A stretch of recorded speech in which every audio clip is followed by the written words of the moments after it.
Bom dia, boa tarde, boa noite, meu amigo, minha amiga. Conectado 7, recomeçando aqui. Domingo nós estudamos com Robson, né? Sobre o Apocalipse, capítulo 12. E eu tinha falado lá sobre a igreja adventista. E lá sobre a igreja adventista, eu falei para as pessoas e algumas pessoas me perguntaram: é verdade que você acredita que a igreja adventista é a igreja de Deus? Sim, eu acredito sim, que a igreja adventista é a igreja de Deus, é um movimento profético desde 1844 para cá, é a igreja verdadeira de Deus. Mas isso não quer dizer, isso tem que ficar bem claro, tá? Que só os adventistas serão salvos, que só os adventistas que vão receber a salvação porque é a igreja de Deus. Não, a igreja de Deus não é uma denominação religiosa, eu penso assim. E eu creio que o movimento laodiceano começou a partir de 1844 para cá, ou depois das sociedades bíblicas, né, mundiais, quando a Bíblia começou a espalhar-se para o mundo todo. Isso foi bem depois da Revolução Francesa, né? A Bíblia começou a ser o livro mais lido do mundo. Então, começou o período da igreja laodiceia, né? Eu creio que a partir de 1844 começa o período laodiceano. Já tem mais de quase 180 anos, né? Vamos fazer o cálculo, de 1844 para 2025, quantos anos, né? Então nós estamos vivendo um período que a igreja é a igreja do juízo. O Laodiceia já diz, né? Povo do juízo, é o povo do juízo. Então a igreja de Laodiceia são todos os movimentos religiosos que buscam a Deus e estão a par, estão buscando a Deus, estudando a palavra de Deus mesmo. E quando colocam, prioriza a palavra de Deus, né? E não prioriza a palavra de homens, tá? De teólogos, de filósofos, de formadores de doutrinas, tá? Pessoas que se afastam da Bíblia para contar no púlpito para as pessoas fábulas e mentiras. Pessoas que pegam e torcem a Bíblia e não estudam a Bíblia. Então esses aí eu não conto como sendo povo de Deus, tá? Ou pessoa usada por Deus. Então é um tempo que a Bíblia está sendo investigada, como veio as sociedades bíblicas mundiais, né? A Bíblia está sendo mais investigada. Então aqueles que estudam a Bíblia e não torcem a Bíblia, né? Estudam para estudar, para examinar as Escrituras, chegaram à conclusão, né? De que a lei de Deus não foi abolida e que o povo de Deus, segundo o livro de Apocalipse, está bem claro lá, aqueles que guardam os mandamentos de Deus e tem o testemunho de Jesus, que é o espírito de profecia. Então o povo que guarda a lei de Deus, que diz que a lei de Deus está em vigência e que tem o testemunho de Jesus, que é o espírito de profecia, que eu saiba é o povo adventista do sétimo dia. Eu não sei de nenhuma outra igreja que realmente tenha pregado isso. Também não sei de nenhuma igreja que tenha associado os utensílios e o ritual do santuário antigo com o ritual do santuário celestial, né? E Moisés recebeu uma planta que ele recebeu de Deus do que havia de utensílios do santuário no céu. O livro de Hebreus torna isso bem claro. Quem lê o livro de Hebreus, está no Novo Testamento, né? Como por exemplo a Nova Aliança, o Novo Testamento, lá fala desses utensílios, né? E o que significava o sumo sacerdócio real de Cristo Jesus, que é o nosso sumo sacerdote. E que também é o nosso juiz, segundo o apóstolo Paulo, Jesus também é o nosso juiz, né? E segundo também o próprio Paulo, né, e também João, ele também é o nosso advogado, lá no julgamento do santuário celestial. Então está havendo julgamento. Então desde o começo da idade de Laodiceia, o povo do juízo, né, o povo do julgamento, começou lá a igreja do julgamento. Então começou o julgamento divino, o juízo investigativo no céu. Eu não vejo nenhuma igreja pregando isso, a não ser a igreja adventista do sétimo dia. Então eu cheguei à conclusão, depois de estudar muito a Bíblia e andar por diversas igrejas, né, que eu andei por aí, eu cheguei a conhecer a igreja adventista e cheguei à conclusão de que realmente o movimento que está representando Deus nesse período é a igreja adventista do sétimo dia. Não quer dizer que só os adventistas serão salvos, não. Tem muitos batistas, presbiterianos, assembleanos, testemunhas de Jeová, mormons, congregacionistas, igreja metodista, episcopal, luterano, né, anabatista e diversas outras igrejas protestantes, católicos, né, diversos outros serão também salvos, né, serão vizinhos de ruas, né, na cidade celestial lá no céu. Quer dizer, não somente adventistas no céu, mas milhares de pessoas que atenderão ao chamado de Deus, né, sobre Babilônia, né? Babilônia se tornou toda essa confusão de doutrina, né, do cristianismo, e o convite de Deus lá em Apocalipse para Babilônia, para o povo que se misturou em doutrinas profanas, né? O convite de Deus do Espírito Santo é: sai dela, povo meu. Então, se você está envolvido em algum movimento religioso profano, que realmente não prega a palavra de Deus, que não estuda a palavra de Deus com você, tá? Que não te explica a palavra de Deus de verdade, é Babilônia. Que não te explica a palavra de Deus, é Babilônia. E o que o Espírito Santo diz lá em Apocalipse? Sai dela, povo meu. Sai de Babilônia. E venha para onde? Vem para o povo remanescente de Deus. A semente, né? Aqueles que guardam os mandamentos de Deus e têm o testemunho de Jesus, que é o espírito de profecia. Está bem claro no Apocalipse. Quem estudou Apocalipse, está estudando Apocalipse conosco, chegou a essa conclusão. Mas o estudo de hoje, o Robson não está aqui, ninguém está aqui, só eu sozinho, tá? O estudo de hoje é sobre a primeira semana, né, do estudo desse guia de estudos, dessa lição, a gente chama lição de escola, né, lição bíblica, alusões, imagens e símbolos, tá? É o nosso novo tema desse trimestre, tá bom? É isso que nós vamos estudar durante esse trimestre, que vai falar justamente sobre os símbolos dos livros de Apocalipse, dos livros de Ezequiel, Daniel e vários outros livros, tá? E aqui na introdução, esse material, alusões, imagens e símbolos, como estudar a profecia bíblica, é um material preparado pela... Deixa eu ler aqui, tá? Preparada pelo Departamento da Escola Sabatina e Ministério Pessoal da Associação Geral dos Adventistas do Sétimo Dia. 20% das ofertas de cada sábado são então dedicadas aos projetos missionários ao redor do mundo, incluindo os projetos especiais da Escola Sabatina. E essa publicação, essa lição da Escola Sabatina, ela é publicada pela Casa Publicadora Brasileira, que é a editora oficial autorizada a traduzir, publicar e distribuir esse material. Para todas as faixas etárias, sendo proibida a sua edição, etc, etc. E o autor da lição desse trimestre é John C. Peckham, tá? Ele é o John C. Peckham, o autor do auxiliar do professor Jacques Dalkafian, professor de teologia da Universidade de Andrews, em Barron Springs, em Michigan, nos Estados Unidos. O tradutor da lição aqui para o Brasil é Matheus Cardoso. O editor é o André Oliveira Santos. Revisores, Rosimara Santos e Adriana Teixeira, tá? Então é um projeto fantástico. Tem várias outras pessoas aqui que também fazem parte, né, desse grupo, né, de estudiosos da Palavra de Deus. E o tema da lição, alusões, imagens e símbolos, é muito interessante. Aqui na introdução fala assim, precursores das profecias. Eu vou ler a introdução para vocês, tá? Diz assim: durante a Guerra do Golfo, 1990 a 1991, um famoso autor e palestrante evangélico ensinava que o Apocalipse havia predito esse conflito. Segundo ele, alguns dos helicópteros utilizados nessa guerra pareciam os gafanhotos de Apocalipse capítulo 9. Ela abriu o poço do abismo e dele saiu fumaça como a fumaça de uma grande fornalha, e o sol e o ar se escureceram com a fumaça saída do poço. Também da fumaça saíram gafanhotos para a terra, e lhes foi dado poder como o poder que tem os escorpiões da terra. Isso aqui a gente já estudou, né, aqui no Apocalipse. E a gente chegou quando falamos sobre o domínio, né, do Império Otomano, né,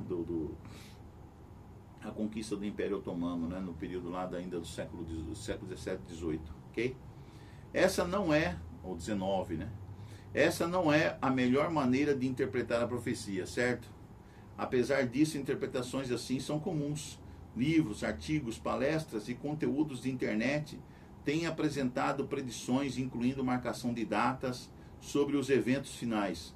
Muitas declarações sobre o futuro tratam de guerras e conflitos no Oriente Médio. Obviamente, essas predições falharam.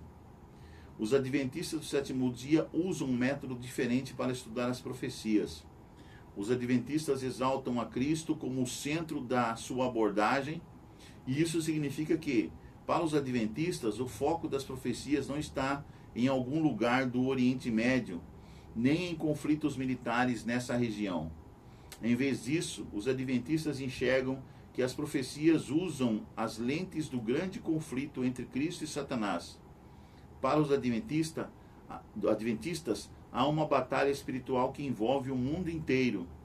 Essa guerra alcançará seu clímax quando o povo de Deus, formado por judeus e gentios, Apocalipse 12:17 e Apocalipse 14:12, enfrentar a crise final, que girará em torno da adoração ao Criador em oposição à adoração à besta e sua imagem. Apocalipse 14:7. Daniel 2 é um elemento chave para compreender as profecias sobre os últimos dias. Essa passagem contém não apenas o quadro histórico geral das profecias, mas também o código que revela a interpretação de todas elas. O capítulo 2 de Daniel descreve 4 impérios que dominariam o mundo conhecido pelo povo de Deus: Babilônia, Medo-Pérsia, Grécia e Roma, seguidos pelo estabelecimento do reino eterno de Deus, que jamais será destruído e que não passará a outro povo. Esse reino despedaçará e consumirá todos esses outros reinos, mas ele mesmo subsistirá para sempre. Daniel 2:44. As profecias de Daniel 7 e Daniel 8 são paralelas. Elas têm por base o mesmo quadro histórico geral e predizem o surgimento e a queda desses impérios mundiais antes que o reino de Deus seja estabelecido para sempre.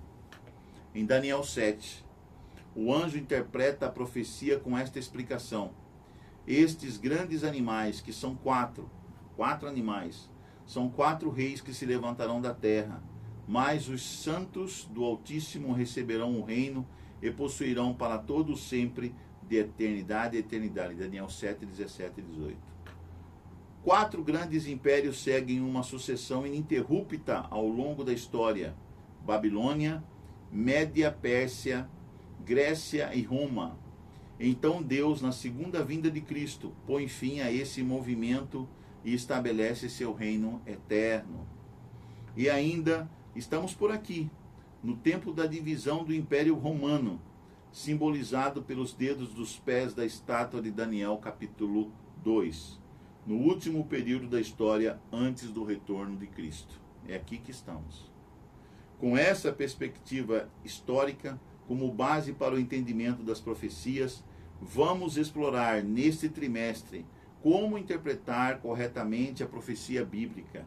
Vamos concentrar nossa atenção de forma específica em algumas alusões, algumas narrativas, imagens e metáforas que revelam a verdade profética e os eventos finais.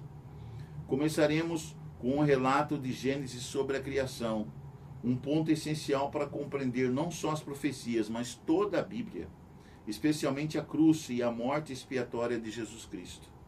Passaremos também por temas como a Torre de Babel, os rituais do santuário, o livro dos Salmos e até mesmo alguns casamentos no Antigo Testamento.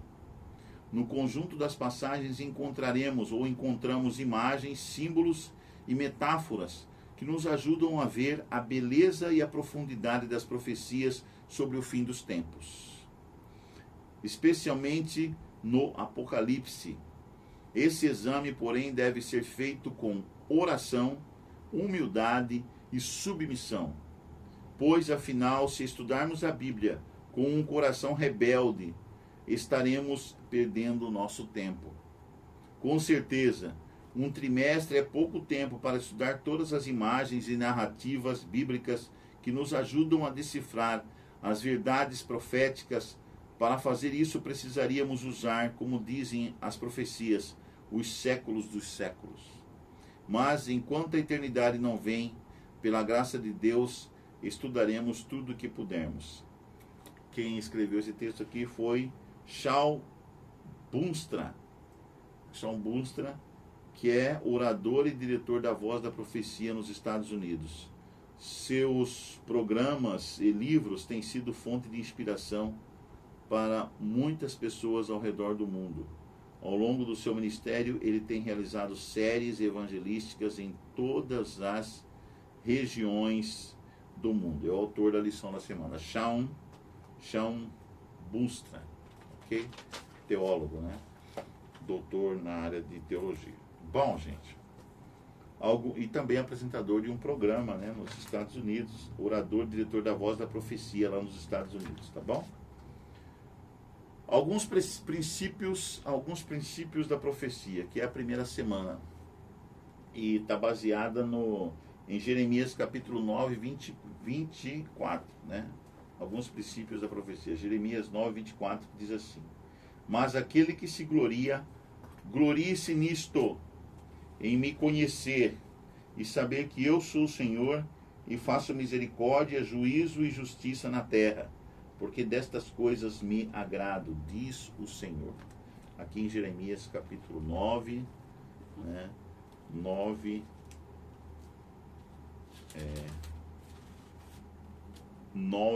24. Eu vou ler aqui também na minha Bíblia, vou ler de novo, tá? Porque às vezes é uma coisa, 9:24, mas está dizendo a mesma coisa. Mas o que se gloriar, glorie-se nisto, em me conhecer e saber que eu sou o Senhor e faço misericórdia, juízo e justiça na terra, porque destas coisas me agrado, diz o Senhor. Exatamente. Então, o primeiro tema da lição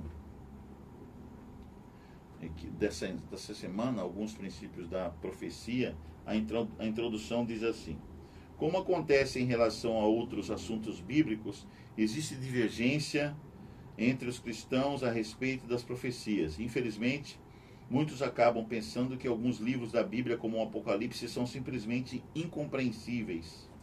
Assim, em vez de tentar surpreendê-lo, eles simplesmente o evitam.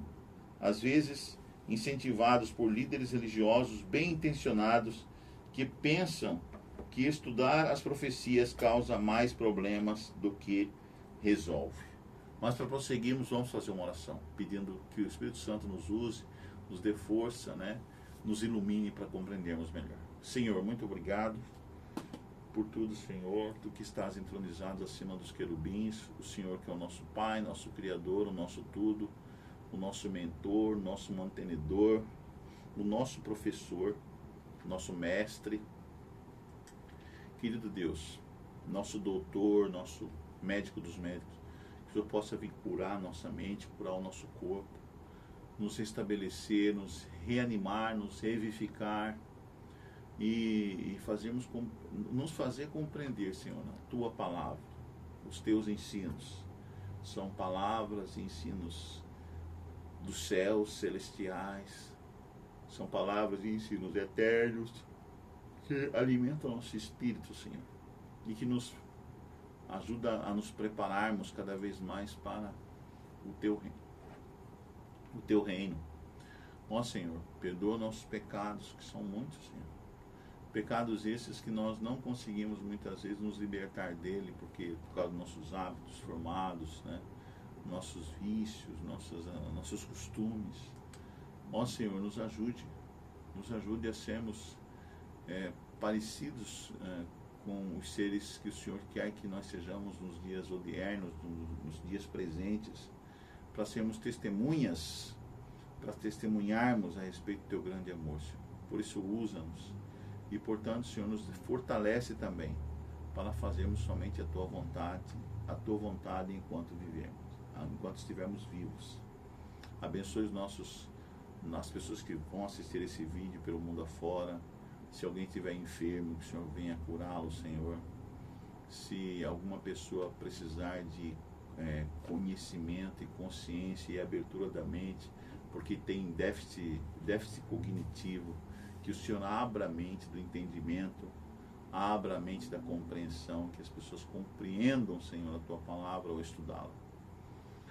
que o Senhor realize um milagre na vida de cada um de nós, Senhor. Nós precisamos de Ti, nós precisamos do Teu milagre, das Tuas maravilhas, para que sejamos curados, completamente curados.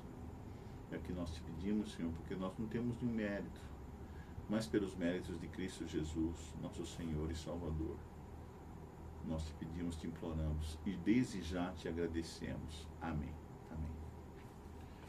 E aqui, gente, continuando aqui, nem sempre foi assim, mas nem sempre foi assim. Durante os primeiros 1800 anos da história da igreja, a maioria dos cristãos se sentiam bastante confortável com as profecias bíblicas e havia um nível surpreendente de concordância em relação a principais profecias. É isso que Deus pretendia que acontecesse. Irmãos, pelo nome de nosso Senhor Jesus Cristo, peço-lhes que todos estejam de acordo naquilo que falam e que não haja divisões entre vocês. Pelo contrário, que vocês sejam unidos no mesmo modo de pensar e no mesmo propósito. 1 Coríntios capítulo 1, verso 10. Nesta semana, nós vamos estudar alguns princípios que nos ajudam a interpretar as profecias de maneira coerente e confiável. Amém. Nós sabemos que existem muitas controvérsias, né, entre os cristãos. Os cristãos não estão unidos, né, no mesmo pensamento. Há muita discordância, quer dizer, eles foram ao contrário do que aconselhou Paulo em 1 Coríntios 1,10. As igrejas estão divididas, há divisões.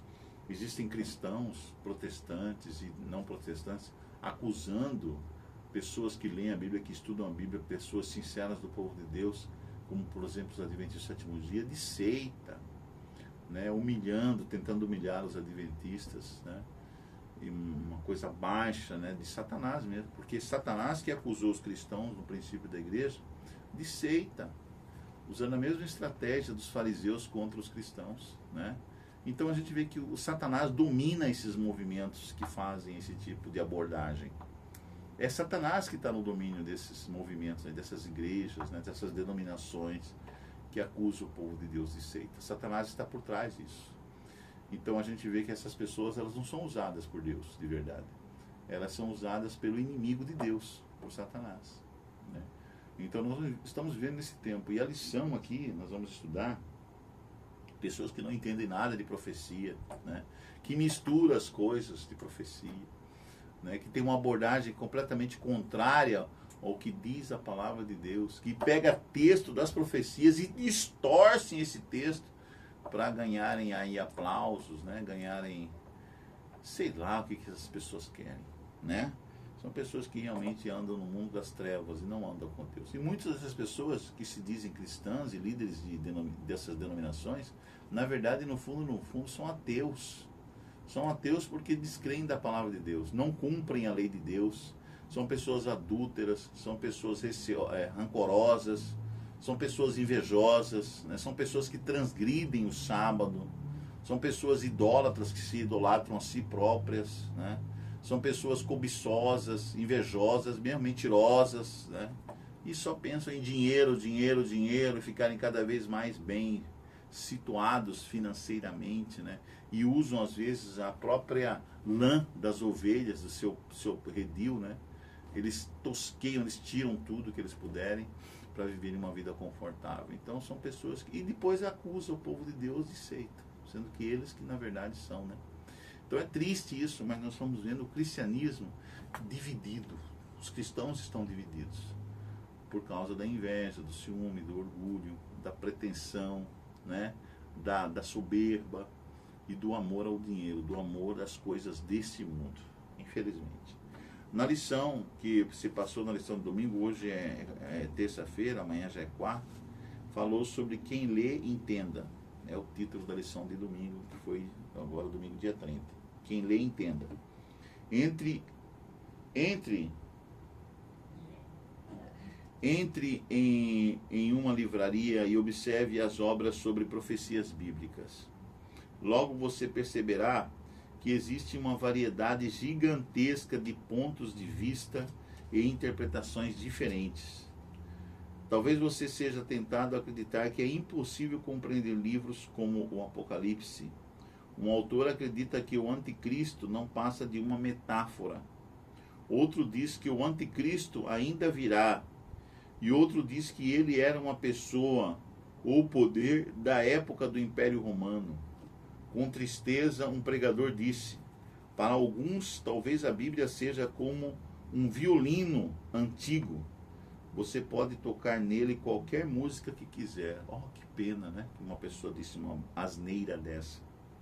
A Bíblia, no entanto, ensina o oposto de tudo isso.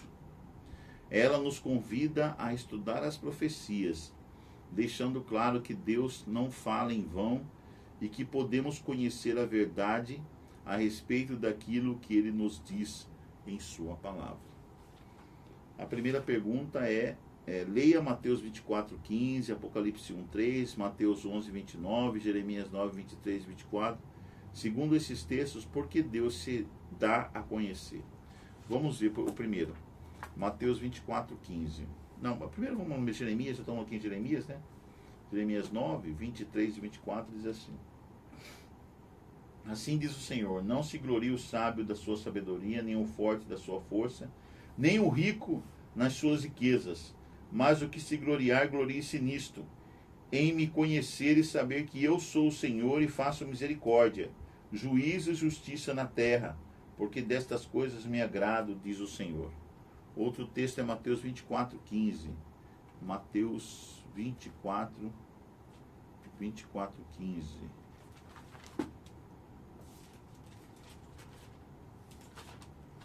24:15 diz assim: quando, pois, virdes o abominável da desolação de que falou o profeta Daniel no lugar santo, quem lê entenda. O que é o abominável da desolação que Jesus estava se referindo aqui? Apocalipse 1:3. Vamos lá. Apocalipse 1:3. Bem-aventurados aqueles que leem e aqueles que ouvem as palavras da profecia e guardam as coisas nela escritas, pois o tempo está próximo. Mateus 11:29. Voltemos a Mateus, capítulo 11, verso 29. Mateus 11:29. Diz assim: tomai sobre vós o meu jugo e aprendei de mim, porque sou manso e humilde de coração, e achareis descanso para a vossa alma. E aí a pergunta vem o seguinte: segundo esses textos, por que Deus se dá a conhecer? A resposta resumida seria: Deus revela a si mesmo e sua verdade porque deseja ter um relacionamento com seus filhos, né? Então Deus, segundo esses textos aqui, Deus, Ele revela a si mesmo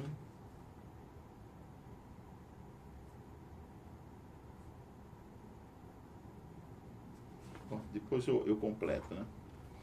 Muitas universidades oferecem disciplinas sobre a Bíblia como literatura ou algo semelhante.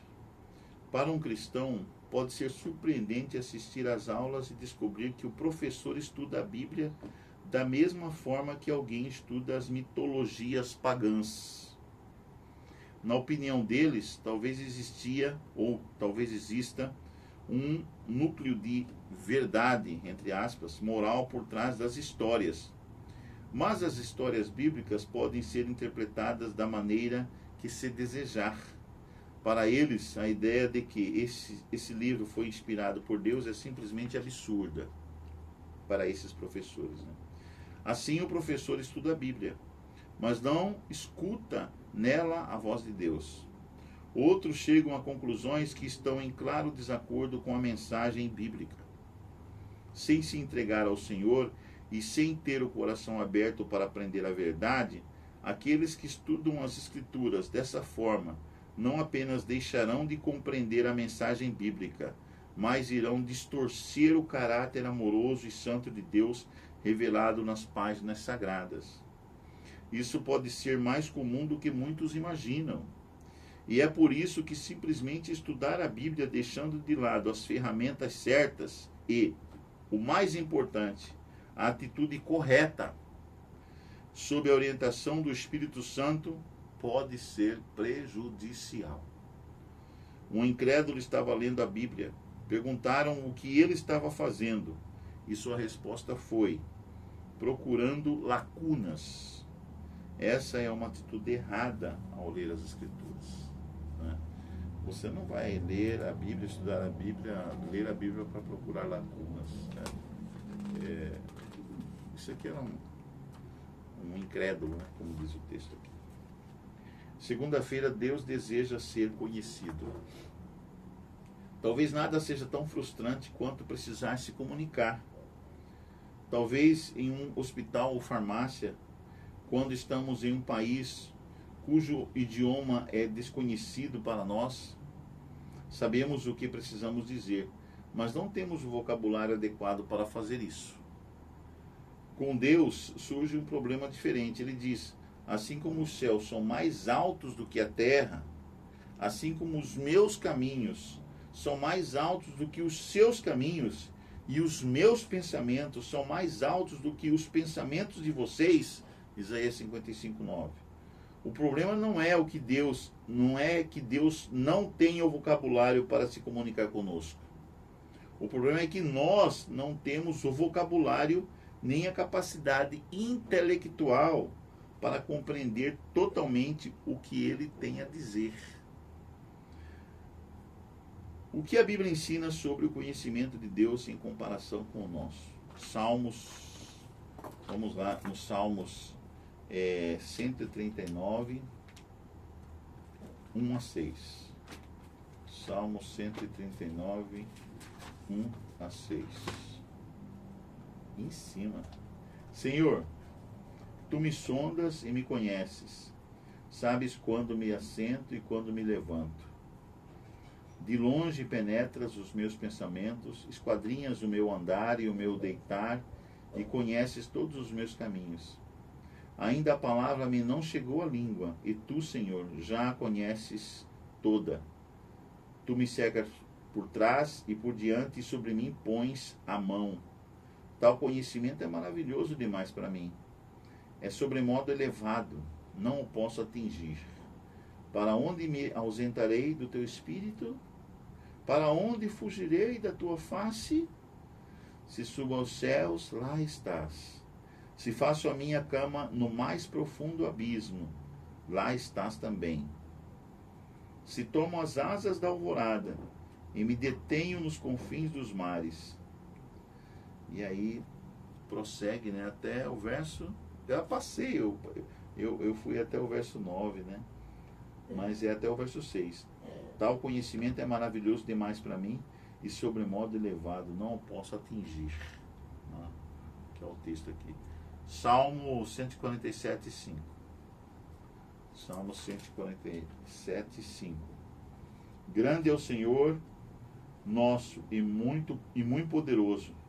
O seu entendimento não se pode medir. Romanos capítulo 11, verso 33. Romanos 11, 33. 11, 33. Ó profundidade da riqueza, tanto da sabedoria como do conhecimento de Deus.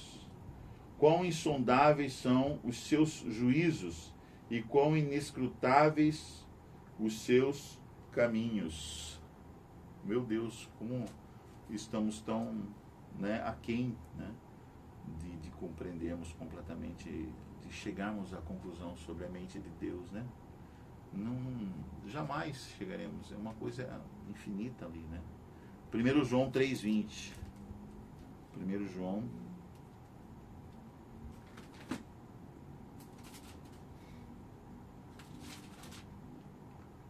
João 3,20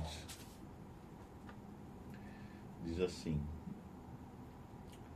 pois se o nosso coração nos acusar, certamente Deus é maior do que o nosso coração e conhece todas as coisas. Meu Deus, Ele conhece todas as coisas. E Ele é maior do que tudo, né? Ele é maior que o nosso coração. Então a pergunta aqui é a seguinte: o que a Bíblia ensina sobre o conhecimento de Deus em comparação com o nosso?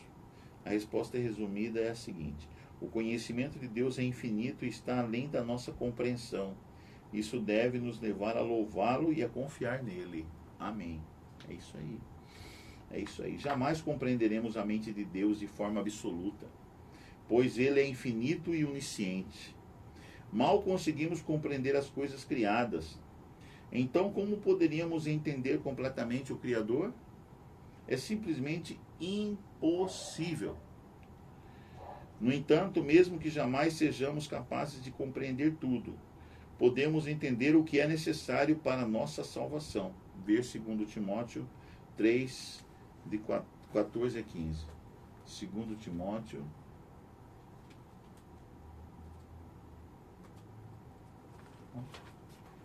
2 Timóteo.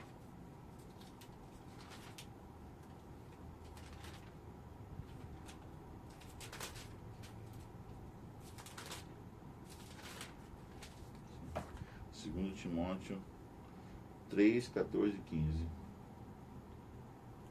Tu, porém, permanece naquilo que aprendeste, de que foste inteirado, sabendo de quem o aprendeste, e que desde a infância sabes as sagradas letras, que podem tornar-te sábio para a salvação pela fé em Cristo Jesus. Quando os apóstolos explicavam o Evangelho para a sua audiência, eles citavam as profecias do Antigo Testamento, que foram cumpridas por Jesus. Com isso, concluímos que um dos principais objetivos das profecias é ilustrar o plano da salvação. De fato, a profecia bíblica sempre deve nos levar a Jesus e à promessa de salvação que Ele oferece a toda a humanidade. Afinal, o Senhor, por meio de quem todas as coisas foram criadas, Colossenses 1,16 e João 1, Evangelho de João 1, verso 1 a 3. Ali fala que Deus, por meio de Deus, todas as coisas foram criadas. Por meio do Senhor, né? Ele desceu a este mundo e se ofereceu como sacrifício na cruz pelos pecados de todos os seres humanos, mesmo dos maiores pecadores.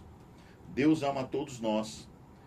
Tendo feito tudo isso por nós, o Senhor obviamente deseja que todas as pessoas, até os piores pecadores, saibam o que Ele nos oferece em Jesus. E a profecia tem o propósito de fazer exatamente isso. Por que é então importante nos concentrarmos no que sabemos e praticarmos isso em vez de ficar obcecados com as coisas que não sabemos? Nós temos que estudar aquilo que nós conseguimos aprender.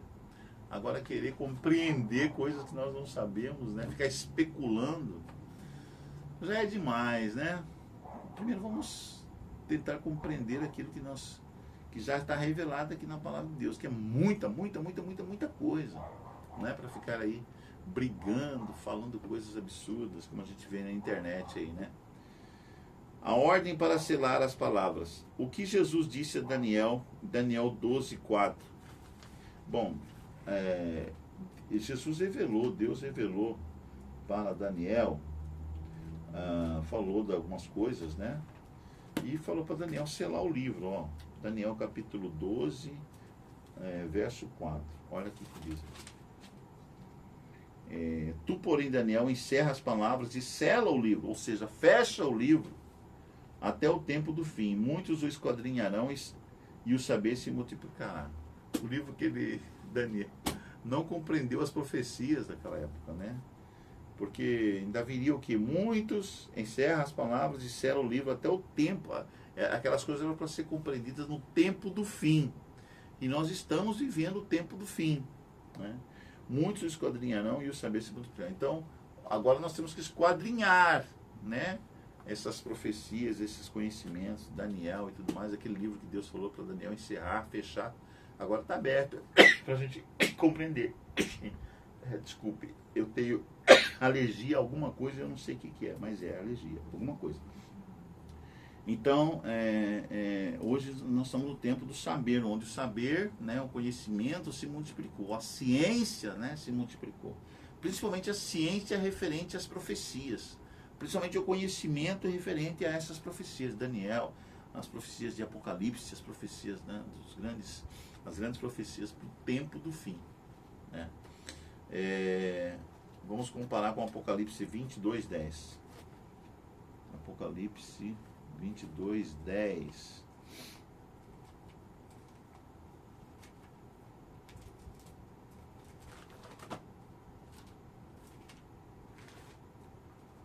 Apocalipse 22:10 diz-nos o seguinte. Disse-me ainda: não seles as palavras da profecia deste livro, porque o tempo está próximo. Agora Deus manda o quê?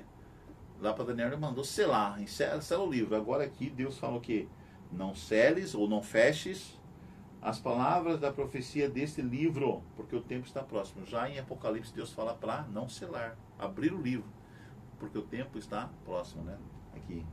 Então veja só, nós estamos vivendo no tempo do fim, no tempo da grande revelação, e o mundo precisa conhecer essas profecias. E nós aqui no Conectado 7 estamos estudando as profecias.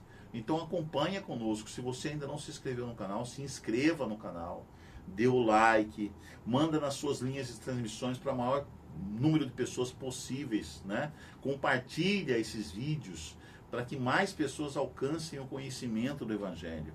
Ok? Se você tiver condições, você pode pedir o guia de estudos. Aqui está o QR Code, né? O QR Code que você pode mandar aí para nós um valor. O valor a gente pede um valor de R$20 apenas para a gente mandar esse guia de estudos do Apocalipse para você compreender bem o Apocalipse, ok? Aqui está o QR Code, tá? A gente vai colocar aí nas descrições também para você ajudar com R$20. Nós mandamos esse guia de estudos para você, porque nós temos que pagar os correios também, Sedex, etc. Ok? Não é incomum ver pregadores. A pergunta aqui é o que o Senhor disse a Daniel, né? Daniel 12:4, comparado aqui com Apocalipse 22:10, para selar. Primeiro ele disse para Daniel selar o livro, e agora ele disse para João que não seles o livro, né? Essa seria a resposta seria: no tempo do fim, o conhecimento a respeito das profecias de Daniel se multiplicaria. Isso aí está acontecendo, né? A gente hoje conhece completamente e muito bem o significado das profecias do livro de Daniel, né? Inclusive as datas, né? Os acontecimentos que foram a partir lá da ordem de saída do povo judeu da Babilônia para voltarem para a terra de Israel e reconstruírem lá Israel, né? Reconstruir o templo, né? E assim por diante, até o Messias, até a chegada do Messias, até o começo do ministério de Cristo, até o fim, né, do evangelho do povo de Israel como povo de Deus, né, com a morte de Estevão. A contagem a partir de 2.300 tardes e manhãs, que chegaria ao ano de 1844, né, quando começa o movimento de pregação da volta de Jesus, e também quando começa o movimento da compreensão, né, do santuário, da doutrina do santuário, para que compreendamos o plano da redenção, para que compreendamos o plano de Deus para salvar a humanidade. Então tudo isso aí está ali no livro de Daniel, né? Não é incomum ver pregadores citando Daniel 12:4 para sugerir que o texto predisse o aumento do conhecimento científico e tecnológico pouco antes da segunda vinda de Cristo. Muitos também o usam para descrever os avanços na área dos transportes ao longo do último século. O anjo começa suas instruções dizendo: encerre as palavras e cele o livro. Daniel 12:4. O assunto em questão é o próprio livro de Daniel. Portanto, o conhecimento que aumentaria repentinamente no tempo do fim seria o conhecimento do livro de Daniel, das profecias do livro de Daniel.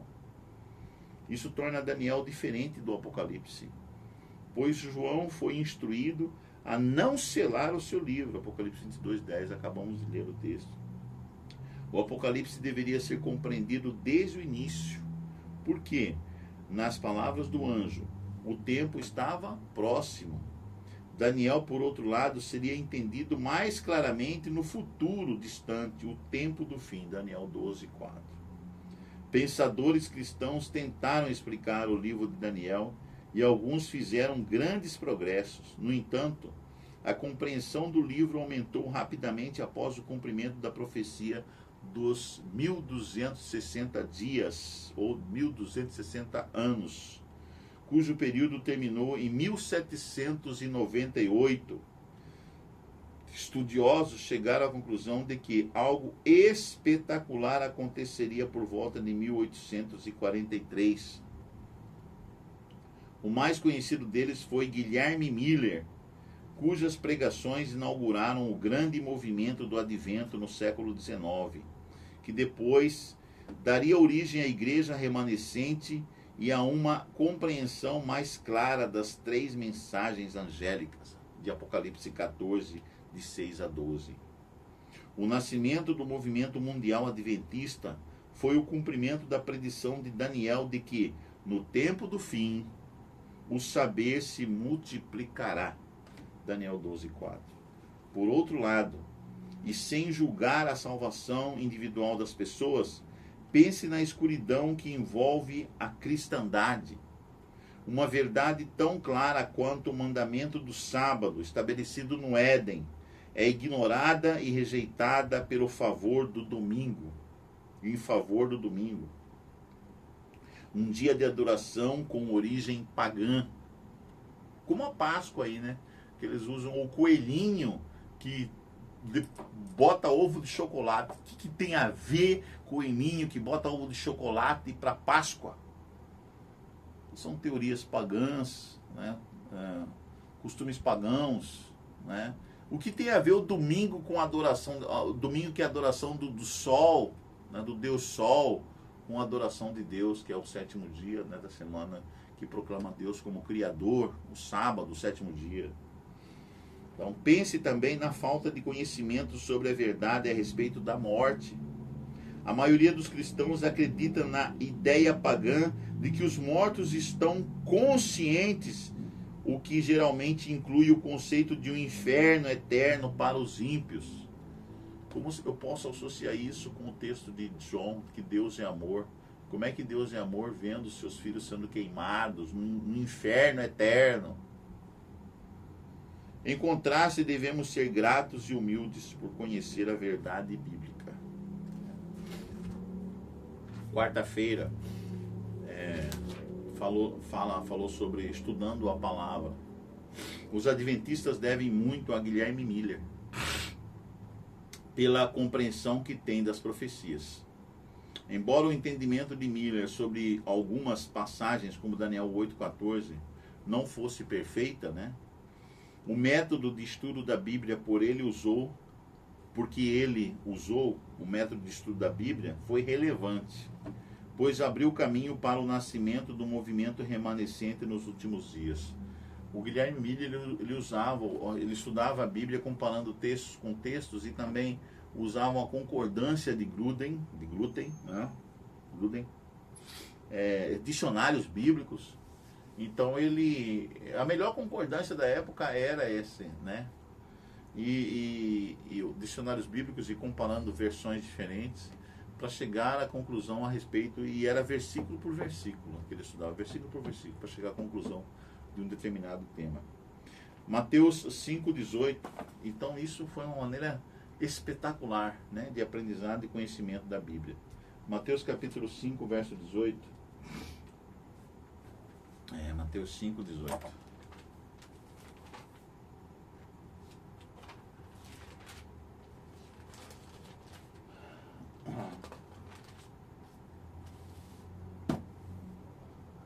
Diz o seguinte, 5,18. Porque em verdade vos digo, até que o céu e a terra passem, nem um i ou um tio jamais passará da lei com L maiúsculo, da lei, até que tudo se cumpra. Aqui está falando da lei moral, né, da lei de Deus. 2 Timóteo 3, 15 a 17. 2 Timóteo 3...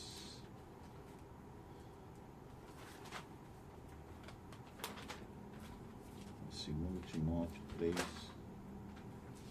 15 a 17. Está aqui. 3, 15 a 17. E que, desde a infância, sabes as sagradas letras que podem tornar-te sábio para a salvação pela fé em Cristo Jesus.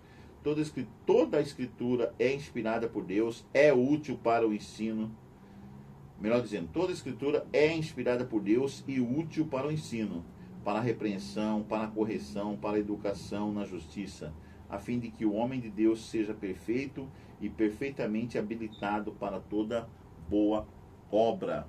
E Lucas 24, 27. Lucas 24, 27. Lucas 24, 27.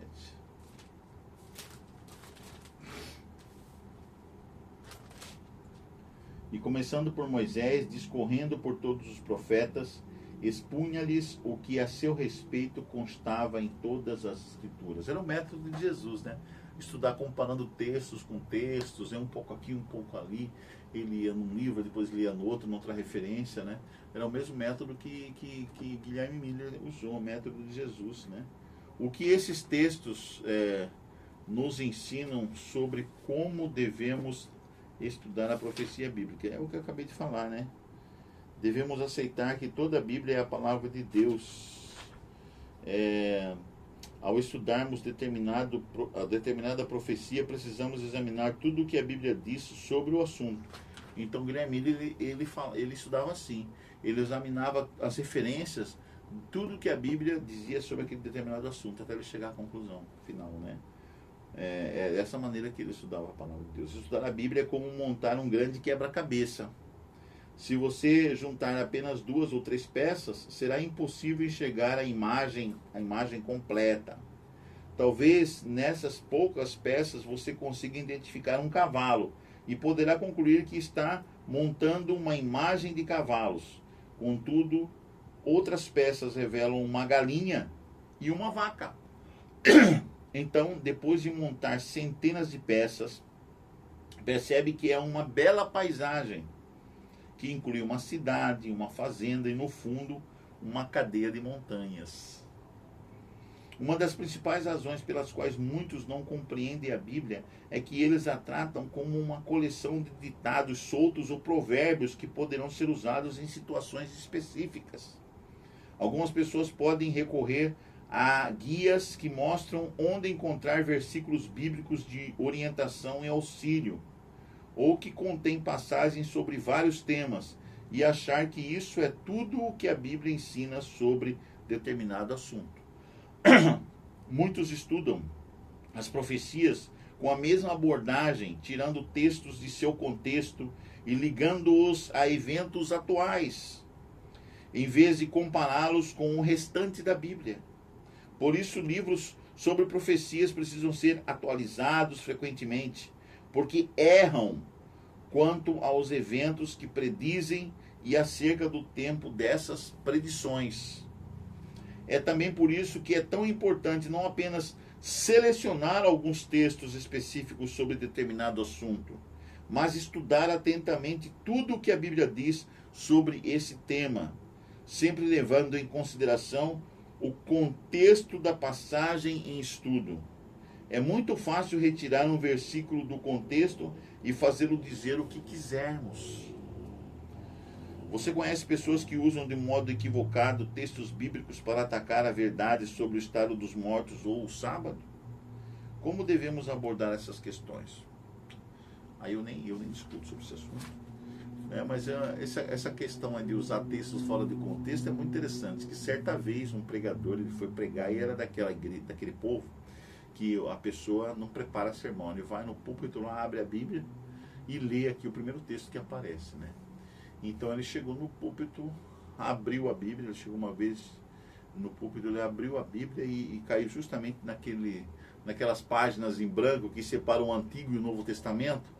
Aí ele viu que as páginas estavam em branco e falou: irmãos, não tem nenhuma mensagem hoje, né? Vamos só louvar a Deus, fazer uma oração e vamos voltar para casa. Aí no outro dia ele foi pregar novamente. E aí ele abriu a Bíblia também, assim, dessa maneira. E aí ele chegou lá e leu o texto. E Judas saiu e foi se enforcar. E Judas saiu e foi se enfocar. Ele falou, não, mas não pode ser isso, né? Não pode ser essa a mensagem para hoje, irmão. Vamos abrir outro texto. Aí ele abriu a Bíblia novamente assim, então aí ele leu outro na casa que assim, vais tu e fazes o mesmo. Então,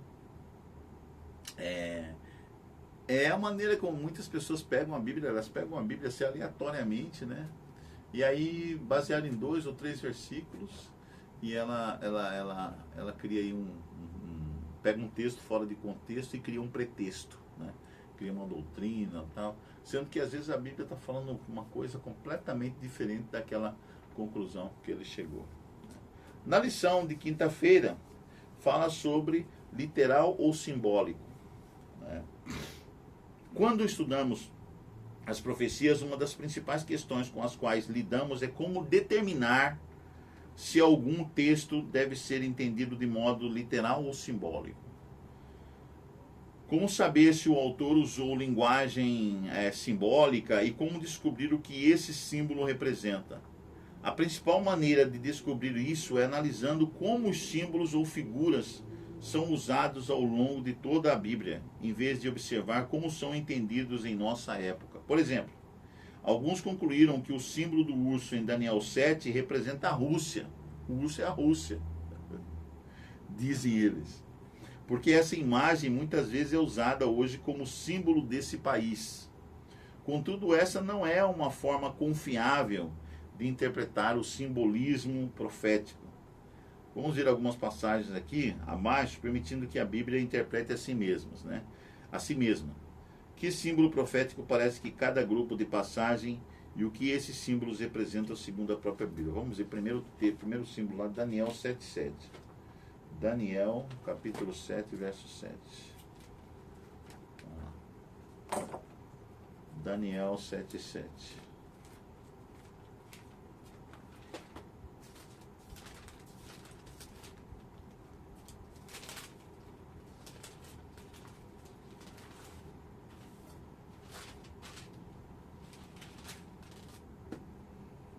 Depois disto eu continuava olhando nas visões da noite, e eis aqui o quarto animal, terrível, espantoso e sobremodo forte, o qual tinha grandes dentes de ferro.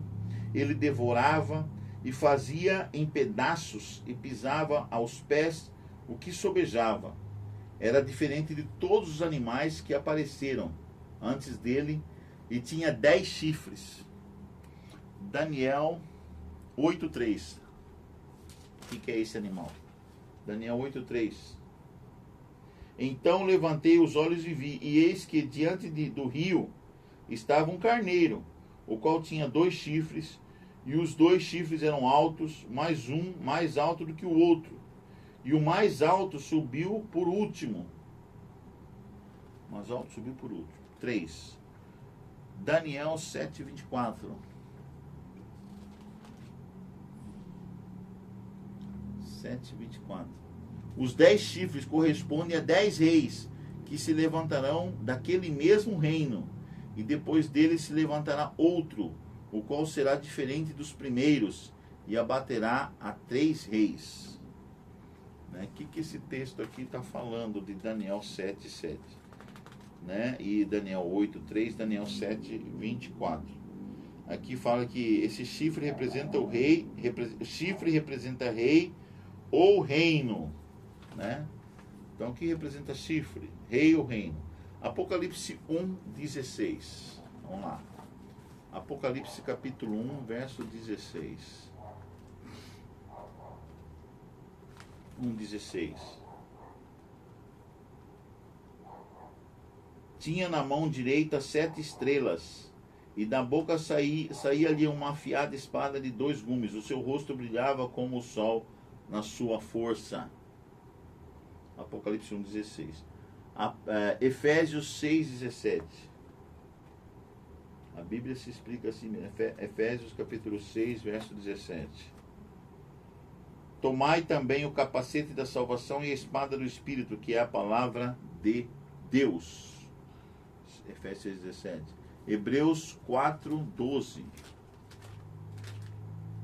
Hebreus 4:12. porque a palavra de Deus é viva e eficaz, e mais cortante do que qualquer espada de 2 gumes, e penetra até o ponto de dividir alma e espírito, juntas e medulas, e é apta para discernir os pensamentos e propósitos do coração. Então esse texto aqui está falando de quê? Da palavra de Deus, não é? Espada, aqui a espada simboliza a palavra de Deus.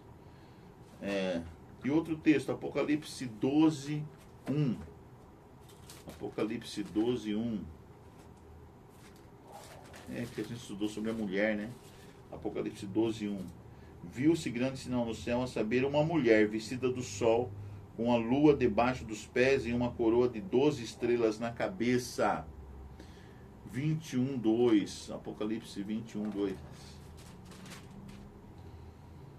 E vi também a cidade santa, a Nova Jerusalém, que descia do céu da parte de Deus, ataviada como noiva, como uma mulher, né? Uma noiva adornada para o seu esposo. Efésios 5, 31 e 32. Efésios 5, 31 e 32. Efésios capítulo 5, 31 e 32. Vamos ver.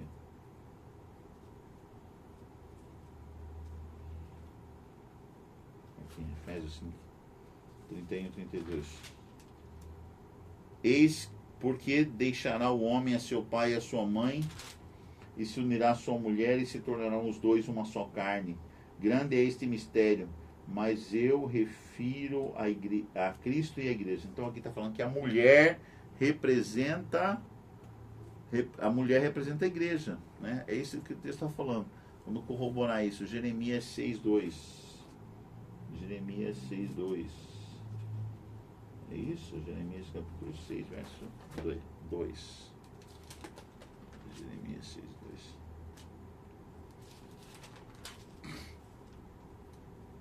A formosa e delicada, a filha de Sião, eu deixarei em ruínas. A formosa e delicada é a mulher.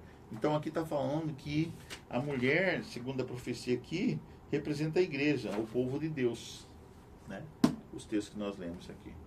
Então, quando seguimos o princípio de que a Bíblia deve interpretar a si mesma, a maior parte dos mistérios que existem por trás do simbolismo profético desaparece. Vemos, por exemplo, que chifre representa poder político ou nação, espada representa a palavra de Deus e mulher se refere à igreja. Vemos claramente a Bíblia se explicando. Porque Deus falou por meio de símbolos em vez de ser mais direto em sua revelação. Porque Pedro, de maneira enigmática, referiu-se a Roma como Babilônia, 1 Pedro 5,13. Existem razões pelas quais Deus escolheu se comunicar por meio das profecias usando símbolos. Se o Apocalipse tivesse mencionado Roma diretamente ao tratar de seus erros e males, a perseguição à igreja, que já, naquele momento, já acontecia, se tornaria ainda pior. Sejam quais forem as razões para o uso de símbolos, podemos ter certeza de que Deus deseja que entendamos o que os símbolos significam, né? Mesmo que alguns símbolos e profecias sejam difíceis de compreender, como podemos nos concentrar no que já conseguimos entender e como isso pode fortalecer a nossa fé? É uma questão, né, que você tem que perguntar, né?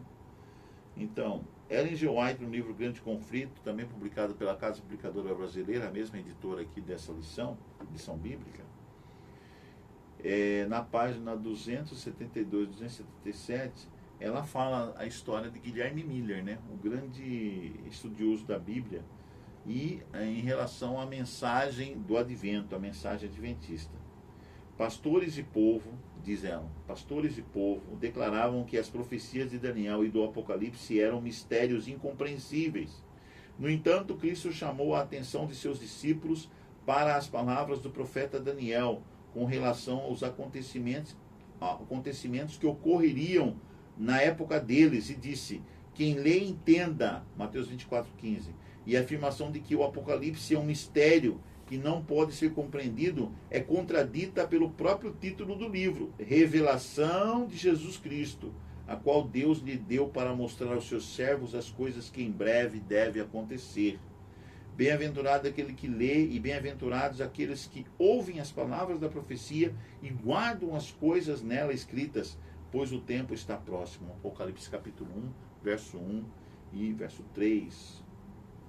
Foram reveladas a João cenas emocionantes e de profundo interesse sobre a experiência da igreja.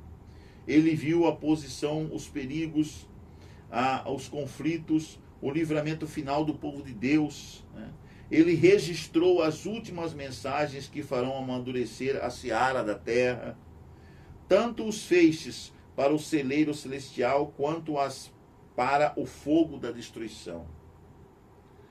Assuntos de suma importância lhe foram desvendados, especialmente para a última igreja. João, quando viu o Apocalipse, né? Quando escreveu o Apocalipse. Com o propósito, esses assuntos tinham o propósito de que os que saíssem do erro para a verdade pudessem ser instruídos. Está no livro Grande Conflito, página 289 e 290. Perguntas para consideração. Só 2 tópicos aqui para consideração. 2 tópicos. 2. De que modo, primeiro, de que modo o estudo das profecias pode aumentar sua fé? Profecias escritas milhares de anos antes dos eventos preditos aumentaram sua confiança na Bíblia? E, mais importante ainda, no Deus que a inspirou? Daniel 2 apresenta motivos poderosos e racionais para crer que Deus existe e conhece o futuro? E segundo tópico, qual é a maior maneira de nos protegermos de interpretações especulativas sobre as profecias, que às vezes existem até mesmo na igreja? Por que é essencial seguir a orientação bíblica? Examinem todas as coisas e retenham o que é bom. 1 Tessalonicenses, é conselho de Paulo, né? 1 Tessalonicenses capítulo 5, verso 12, ou verso 21. Então, esse aqui foi o primeiro estudo, né? A primeira semana.